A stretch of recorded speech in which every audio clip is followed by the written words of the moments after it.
You ask Tiger to solve. This deals with linear equations with one unknown. The final result is g equals -9. Let's solve it step by step. Simplify the expression. Simplify the arithmetic. Isolate the g. Divide both sides by -7. Cancel out the negatives. Simplify the fraction.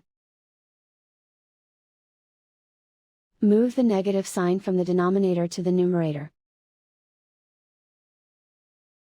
Find the greatest common factor of the numerator and denominator. Factor out and cancel the greatest common factor.